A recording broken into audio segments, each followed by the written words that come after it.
Hello friend, welcome to basic study SSDN. आज की इस वीडियो में हम लोग देखेंगे संज्ञा के भेद है उसके बारे में इस वीडियो में पढ़ेंगे। व्यक्तिवाचक संज्ञा किसे कहते हैं, जातिवाचक संज्ञा किसे कहते हैं, समूहवाचक, द्रव्यवाचक और भाववाचक संज्ञा किसे कहते हैं। चलिए इस वीडियो में पढ़ते हैं।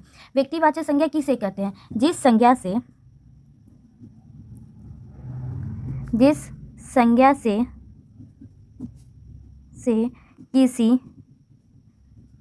किसी व्यक्ति,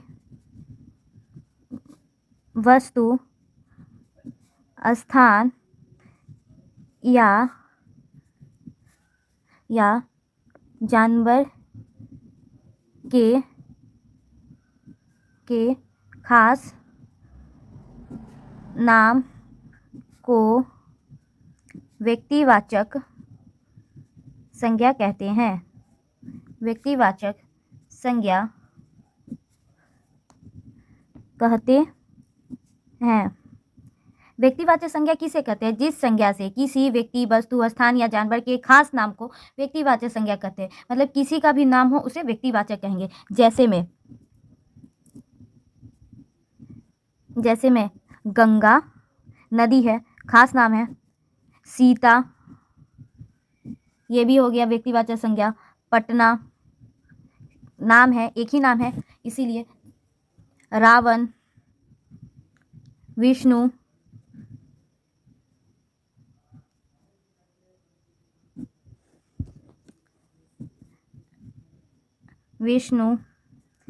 आदि। मतलब किसी के खास नाम को हम क्या कहते हैं? व्यक्तिवाचक संज्ञा कहते हैं। किसी का भी नाम हो उसको हम क्या कहेंगे? व्यक्तिवाचक संज्ञा। किसी का भी नाम है, पर्सनल किसी के लिए रहता है तो वो व्यक्तिवाचक संज्ञा रहता है। चलिए अब दूसरा देखते हैं, जातिवाचक संज्ञा। चलिए नेक्स्ट टॉपिक देखते हैं। जातिवाचक संज्ञा किसे कहते हैं? जिस संज्ञा से किसी व्यक्ति, वस्तु, स्थान या जानवर के खास नाम का बोध न होकर पूरी जाति का बोध हो उसे जातिवाचक संज्ञा कहते हैं। जातिवाचक संज्ञा कहते हैं। मतलब कि जिससे पूरी जाति का बोध हो। एक कोई नाम बोले जिससे पता चले हाँ पूरे चीज का बोल है। जैसे में देखिए, जैसे में बोलेंगे कुत्ता। अब कुत्ता बोले तो कुत्ता एक हम उसका नाम नहीं ना रखे हुए, उसका नाम रख देंगे तो वो हो जाएगा व्यक्तिवाचक संज्ञा। और सीधे कुत्ता बोले तो पूरी जाति का बोध हो रहा है, हो जाएगा जातिवाचक। कुत्ता, चिड़िया का मैंने नाम नहीं ना बोला है, कौन सा चिड़िया। सांप, मनुष्य, नदी का नाम हम बोलते हैं गंगा, यमुना, तभी हो जाता है व्यक्तिवाचक संज्ञा इत्यादि। जिससे पूरी जाति का बोध हो उसे क्या बोलते हैं? जातिवाचक संज्ञा। चलिए अब देखते हैं समूहवाचक संज्ञा। चलिए देखते हैं समूहवाचक संज्ञा किसे कहते हैं? जिस संज्ञा से एक ही तरह के व्यक्ति या वस्तुओं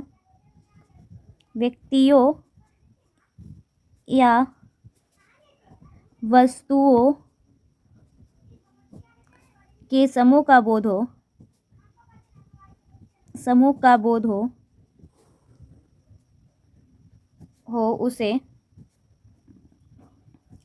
उसे समूहवाचक संज्ञा कहते हैं।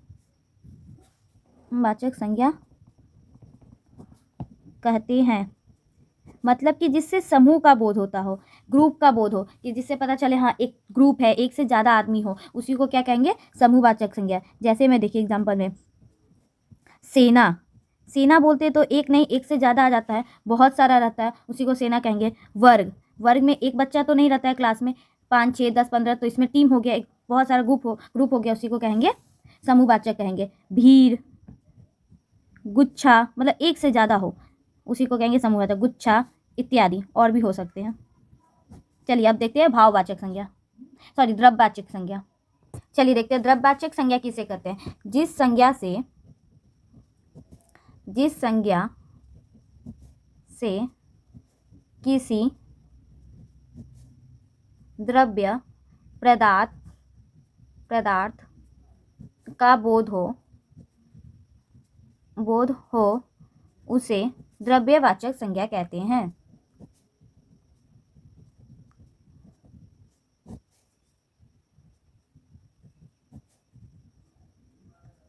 द्रव्यवाचक संज्ञा किसे कहते हैं। जिस संज्ञा से किसी द्रव्य पदार्थ का बोध होता, मतलब नाप तौल का बोध होगा, उसे क्या कहेंगे, द्रव्यवाचक संज्ञा। जैसे में नापते हैं घी,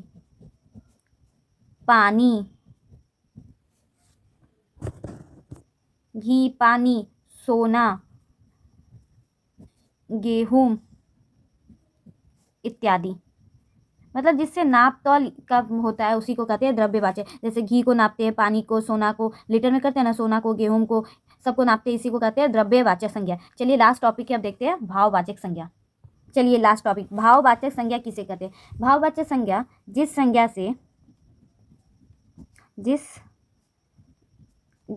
से किसी व्यक्ति या वस्तु के गुण, धर्म, स्वभाव आदि का बोध हो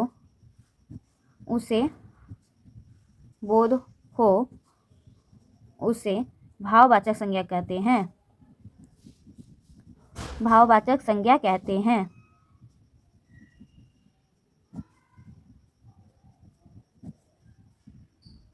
जिस संज्ञा से किसी का गुण पता चले, धर्म पता चले, स्वभाव आदि लक्षण या कुछ भी पता चले, उसे क्या कहते हैं, भाववाचक संज्ञा। जैसे में देखते हैं, जैसे में अच्छाई, उसकी अच्छाई पता चला है ना उसको हम देख सकते हैं, ना सुन सकते हैं, महसूस कर सकते हैं, बस उसी को कहते हैं भाववाचक संज्ञा। अच्छाई, मिठास,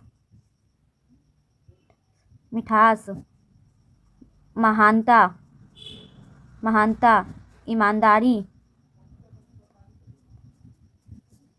खट्टा, ये सब महसूस करते हैं, तो ये सब क्या हो गया, क्या बोलते हैं, भाववाचक संज्ञा। जिससे हम महसूस कर सके, फील कर सके, उसी को कहते हैं भाववाचक संज्ञा। आई होप इस वीडियो में आपको सारे 5 संज्ञा के डिफिनीशंस, परिभाषा अच्छे से समझ में आया हो। इस चैनल पर नया तो सब्सक्राइब कीजिएगा, लाइक कीजिएगा, कमेंट कीजिएगा। Thank you watching my video.